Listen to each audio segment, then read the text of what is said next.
Oui, bien-aimés, que l'Éternel vous bénisse encore une fois. Nous voici encore pour partager ensemble la parole de Dieu. Par sa grâce, vous tombez sur cette vidéo. Comprenez que Dieu vous aime et il veut tout simplement que vous puissiez comprendre son opinion sur ta vie. Connaître l'opinion de Dieu sur ta vie te donnera la force d'affronter toute l'adversité, d'affronter les combats, d'affronter toutes les difficultés qui sont devant toi sans vous détourner à gauche, à droite. Quand quelqu'un ne connaît pas où il va, il sera perdu. Mais quand vous connaissez d'où vous venez, d'où vous êtes et d'où vous allez, bien aimé, vous serez calme, même si la tempête souffle, même si les vagues s'élèvent, vous saurez où vous allez. C'est comme ça que quelqu'un qui est sous l'opinion de l'Éternel, il sait où il va. Aujourd'hui, nous voulons partager un thème très important. Nous marchons par la foi. Voilà notre vie spirituelle de tous les jours. Voilà notre quotidien de chaque jour. Nous devons marcher par la foi et non pas par la vue. 2 Corinthiens chapitre 5, le verset 7, c'est clair. La Bible nous dit, nous marchons par la foi et non par la vue. Voilà ce que le monde nous dit. Plutôt, voilà ce que la Bible nous dit. Mais le monde, lui, nous dit, si je ne vois pas, je ne croirai pas. Souvent, vous avez toujours utilisé aussi ce même langage. Si je ne vois pas, je ne croirai pas. Je croirai seulement si je vois. Ça, c'est le monde. Mais la Bible renverse l'ordre. Il dit, crois d'abord avant de voir.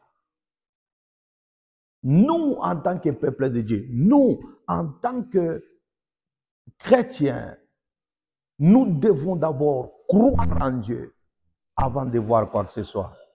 Parce que si nous ne croyons pas et que nous voulons voir avant, nous nous décevrons nous-mêmes.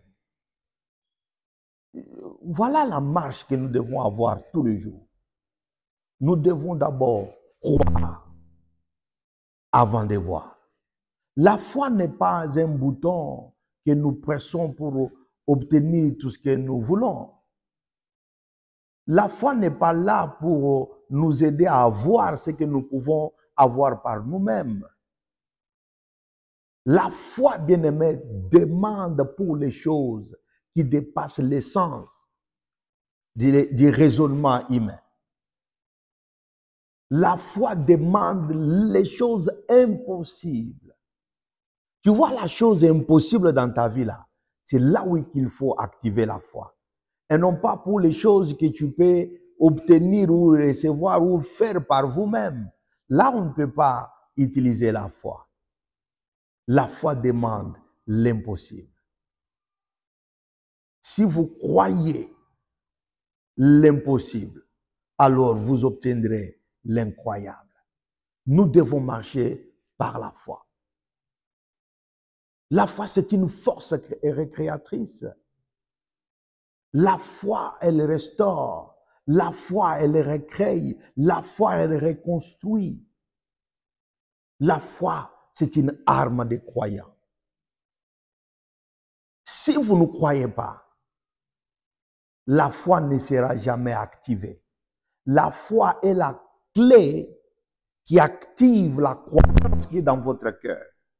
Croyez en Jésus-Christ et vous serez sauvés, toi et votre famille. La croyance qui vous a appelé en Jésus-Christ. Comme vous avez cru en Jésus-Christ, il vous a donné une mesure de foi. Et cette mesure de foi, elle grandit chaque jour. Au moment que vous vous nourrissez de la parole de Dieu, la foi, elle grandit. Et lorsqu'elle grandit, elle vous ouvre les yeux. Elle ouvre les yeux de votre cœur pour que vous soyez serein. est inébranlable devant n'importe quelle situation. Quand nous croyons en Dieu, la foi, elle grandit. Quand nous mettons la foi dans notre cœur, nous nous enracinons dans la parole de Dieu, la foi, elle devient grande, grosse. C'est en ce moment-là que nous pouvons dire que nous marchons par la foi. La foi est nourrie par la parole de Dieu. La parole, elle construit la personne. C'est pour cela, Romains chapitre 8, non, Romains chapitre 10, verset 17 nous dit, la foi vient de ce qu'on entend. Et ce qu'on entend, c'est quoi? C'est la parole. C'est la parole de Dieu qui nourrit la foi. Nous devons marcher par la foi. Parce que si vous priez sans la foi, vous n'obtiendrez rien. Seule la foi plaît à Dieu. Ce n'est pas des prières kilométriques, ce n'est pas vos dons et tout ce que vous faites, vous donnez à l'église qui peut pousser Dieu à agir. Non. Il n'y a qu'une seule chose qui pousse Dieu à agir, c'est la foi. Parce que la Bible déclare dans le livre d'Hébreux, Hébreux chapitre 11, le verset 6 il nous dit, sans la foi, il est impossible de plaire à Dieu. C'est-à-dire que la foi, seule la foi, plaît à Dieu. Seule la foi plaît à Dieu. Si vous ne croyez pas, vous n'obtiendrez rien de la part de Dieu. Jacques nous dit que c'est un homme irrésolu, inconstant dans toutes ses voies. Et qu'une telle personne, qu'un tel homme ou qu'une telle personne ne s'imagine même pas qu'il obtiendra quelque chose de la part de Dieu. Est-ce que vous marchez dans la foi ou bien vous marchez dans le naturel? Quelqu'un qui fait confiance à ses propres pensées, à ses propres idées, ou qui donne les oreilles à l'environnement qui l'entoure, au conseil des gens, c'est quelqu'un qui fait confiance au naturel. Et cette personne-là ne peut pas voir la lumière grandissante qui est cachée dans la parole de Dieu. Seule la foi plaît à Dieu. Sans la parole de Dieu, nous sommes vides. La foi vient de la parole. Quand vous vous nourrissez tous les jours de la parole de Dieu, quand vous la lisez comme Josué nous le dit dans Josué chapitre 1, verset 8, la foi, elle jaillit en vous. Et lorsqu'elle jaillit, elle vous ouvre toutes les portes. Car tout est possible à celui qui croit. Est-ce que vous marchez par la foi ou bien vous marchez dans le naturel? Quelqu'un qui marche dans le naturel, c'est quelqu'un qui ne peut pas ouvrir la porte des miracles dans sa vie. Si vous voulez voir les miracles, marchons dans la foi, parce que seule la foi plaît à Dieu. Ce ne sont pas tes offrandes, ce ne sont pas tes sacrifices, ce n'est pas quoi que ce soit qui plaît à Dieu. Seule la foi. Ce ne sont pas tes beaux vêtements, ce ne sont pas la manière dont votre église est embellie qui plaît à Dieu. Non, seule la foi. Et cette foi qui vient du profondeur de votre cœur.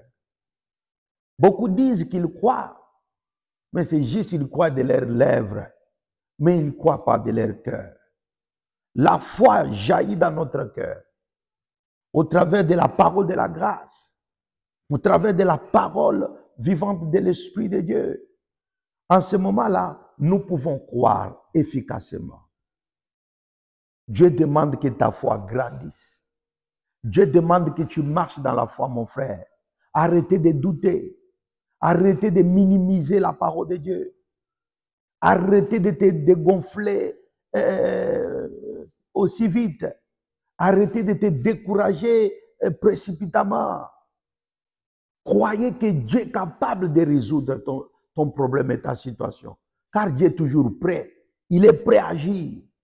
Vous êtes-vous prêt? Si vous êtes prêt, réactivez votre foi. On réactive votre foi en mettant toute notre confiance dans la parole de Dieu. C'est la parole de Dieu est la clé qui ouvre les portes de bénédiction et les portes de promesses de l'Éternel. La foi, elle se réjouit en elle-même lorsqu'elle est activée. Vous avez déjà activé votre foi, oui ou non? Quand vous négligez la parole de Dieu, quand vous regardez tout au long de la journée que des choses inutiles, les choses de l'extérieur, c'est-à-dire la télé, vous êtes sur les réseaux sociaux du matin au soir, vous ne vous intéressez pas aux Écritures ou à la parole de Dieu, vous avez l'application Bible dans votre téléphone, mais vous n'y allez jamais. Bien-aimé, vous ne pouvez pas alors activer votre foi. La foi est activée par la parole. De plus vous lisez la parole, de plus la foi grandit en vous. Parce que la foi vient de la parole. La parole est la fontaine qui jaillit et qui donne la force à la foi. Est-ce que vous faites confiance à la parole de Dieu? Ou bien c'est votre propre parole que vous utilisez dans vos prières? Quand c'est votre propre parole que vous utilisez dans vos prières, en ce moment-là, la foi ne peut pas être activée.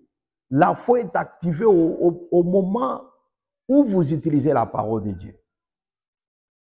Comme je vous ai dit que la foi demande les cas impossibles. Parce que la foi n'est pas un bouton que tu presses pour recevoir ceci, recevoir du lait, de l'eau. Non. La foi demande pour les choses incroyables. Si tu as une situation impossible dans la foi, réactivez votre foi. Parce que seule la foi lui plaît. Dieu est appelé que par la personne qui active la foi. Dieu ne peut pas venir pour résoudre les problèmes que toi-même tu peux résoudre par tes propres moyens. Dieu ne peut pas venir t'aider pour aller à ton travail. Quand il sait que tu sais comment prendre ta voiture et y aller, tu sais comment prendre le train et y aller. Mais Dieu viendra au moment où tu es paralysé. Qui te dit non, par sa parole il a dit, par mes maîtrissures vous êtes guéris. À ce moment-là, votre foi est activée. Et lorsqu'elle est activée, vous vous levez et vous commencez à marcher. Mon Dieu a dit, dans sa maison, il n'y a aucune femme stérile, ni celle qui avorte. Ça fait 3 ans, 4 ans, je suis dans le mariage. Pas d'enfant. Non, maintenant, c'est moi ici ne passera pas. Mon premier enfant va venir. Et tu sors, tu te dis, je serai maman bientôt. Je prépare la place pour mon bébé. Là, le Seigneur arrive. Quand il n'y a rien dans ton compte, tu souffres de la sécheresse, tu mets toutes tes factures sur la table, tu dis, oui, il est temps que je les paye. Mon Seigneur, l'or et l'argent t'appartient. Là, tu actives la foi. Tu ne comprendras pas comment tu auras tout terminé à payer tes factures. Parce que la foi est activée. La foi demande les choses impossibles. Marchons tous les jours par la foi au travers de la confession qui sort de nos bouches. Regarde tes paroles. Regarde tes expressions tous les jours. Si ce sont des expressions de défaite, ah non, c'est impossible. Ah, j'arriverai pas. Ah, ces choses-là, c'est impossible. Moi, je suis venu ici accompagner les gens dans ce monde. Ah, ma vie est finie. On m'a dit que cette maladie ne terminera pas. Voilà, tu resteras ainsi. Parce que tu n'actives pas ta foi par ta confession. La Bible dit, seule la foi plaît à Dieu. Ou par tes paroles tu seras condamné, ou par tes propres paroles tu seras justifié. La foi utilise ta confession. Qu'est-ce que Hébreu nous définit la foi dans Hébreu chapitre 11, le premier verset? La foi, c'est une ferme assurance des choses qu'on espère et une démonstration de celles qu'on ne voit pas. Voilà la définition littéraire de la foi. Mais quand nous entrons dans la connaissance de la parole, nous disons, la foi, c'est un cœur qui croit que Jésus-Christ est capable. Si tu crois dans ton cœur que Jésus-Christ est capable de résoudre ces problèmes, tu marches déjà dans la foi. La foi est exprimée dans les petites choses. Tu peux peigner tes cheveux par la foi. Parce qu'il y en a en ce moment qui n'ont pas la force de lever leurs bras et de peigner leurs propres cheveux. Parle la foi dans tes paroles. Exprime la foi dans tes expressions. Exprime la foi dans ta confession. Quelle est ta confession tous les jours? Qu'est-ce que tu exprimes dans tes prières tous les jours? Si tu exprimes l'impossible, alors ton Dieu deviendra le Dieu d'impossibilité. Si tu exprimes la possibilité que ton Dieu est capable, alors ton Dieu deviendra le Dieu capable de faire des miracles dans ta vie. Demandez Shadrach, Meshach, Abednego, ils vous diront.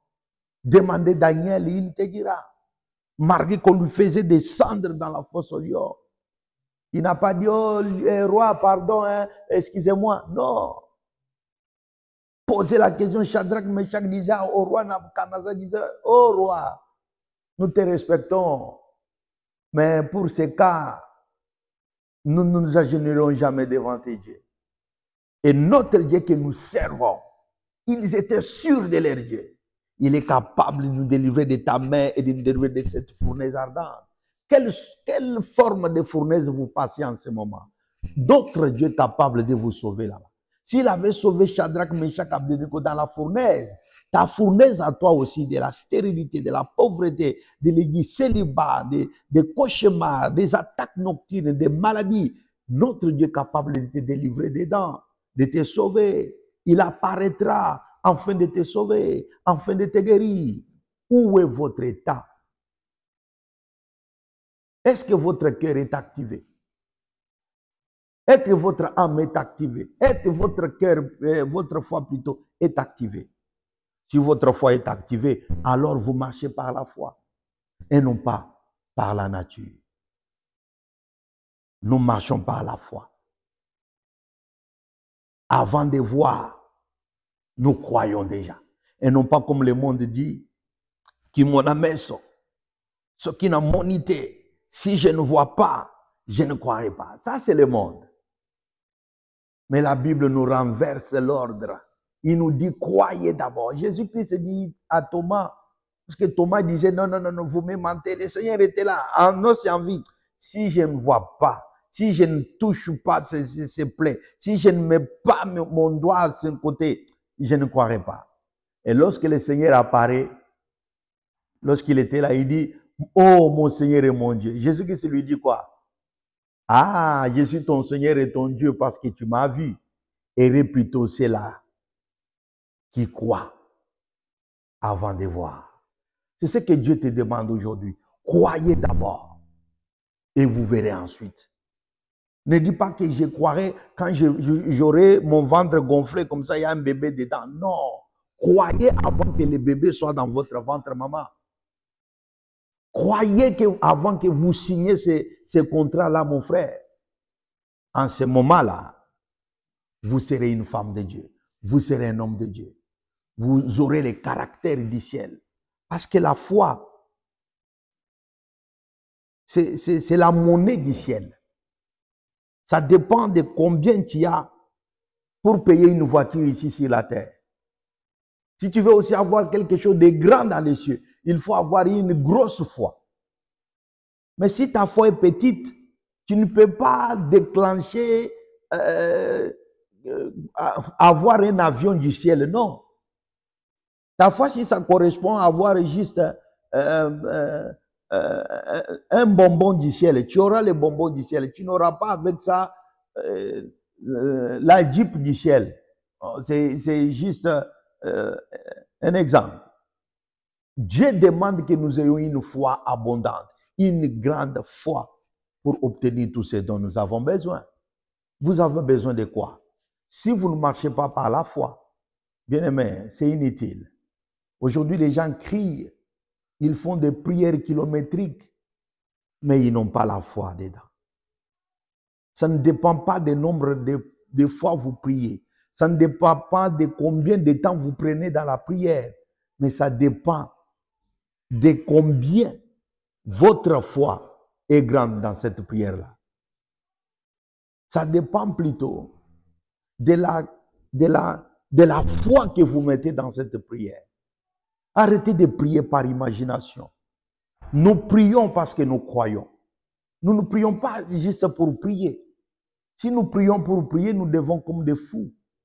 Nous prions parce que nous croyons. Si tu t'élèves pour prier, crois d'abord que ce que je veux faire, Dieu est dedans.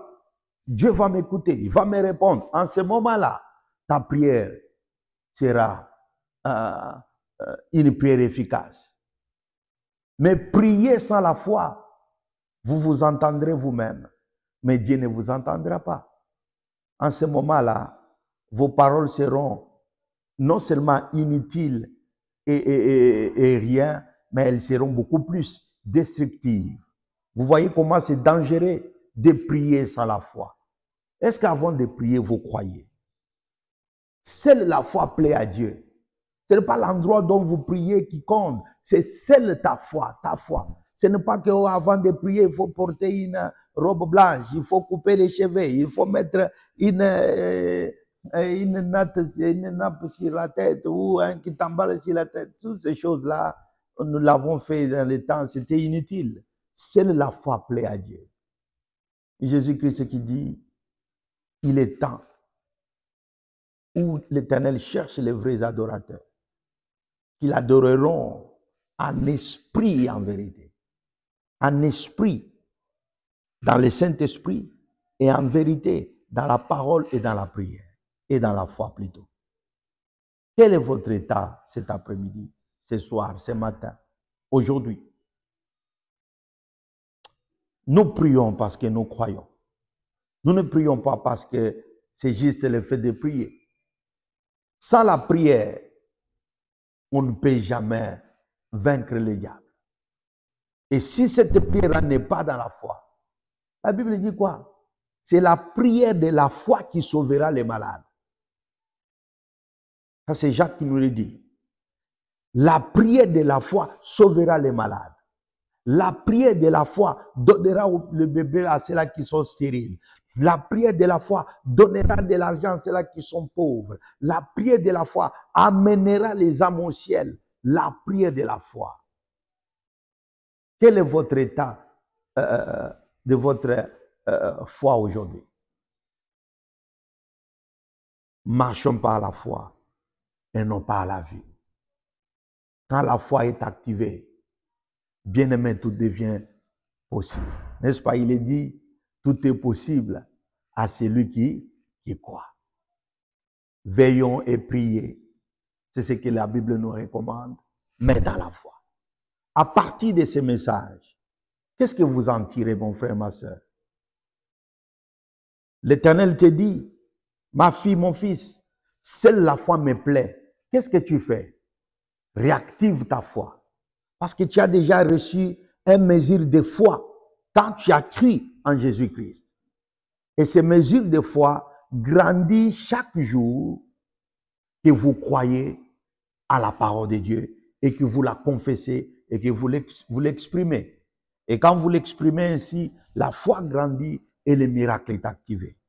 Tout ce que vous avez besoin, c'est de croire. Si vous ne croyez pas, il n'y a rien qui va se passer dans votre vie. Le Seigneur vous aime au-delà de toutes choses, au-delà de l'imagination humaine. Tout simplement, croyons. Ayons foi en Dieu. C'est ce que Jésus-Christ dit aux disciples. Le livre de Marc, il dit, croyez en Dieu. Notre foi n'est pas dans les choses, mais notre foi est basée en Dieu et à ce qu'il a dit. Ce que Dieu dit, c'est ça, ce qui est final. Vraiment que le Seigneur vous bénisse. Commençons à partir d'aujourd'hui à marcher dans la foi et par la foi, en activant la parole de Dieu, en mettant la parole dans notre cœur, en nous renseignement dans la parole du Seigneur, dans la parole de sa grâce, dans la parole de son esprit, c'est alors que la foi est activée. Et quand il est activé, tout devient possible. Amen, amen. Que le Seigneur vraiment vous bénisse et vous soutienne. Nous allons continuer ensemble. Nous pouvons vous aider à vous activer encore dans la foi, à vous enseigner encore, afin que ta foi devienne active. Et quand vous priez, vous voyez les ciels s'ouvrir. Croyez et recevez l'incroyable. Croyez et recevez l'impossible. Au nom de Jésus. Amen.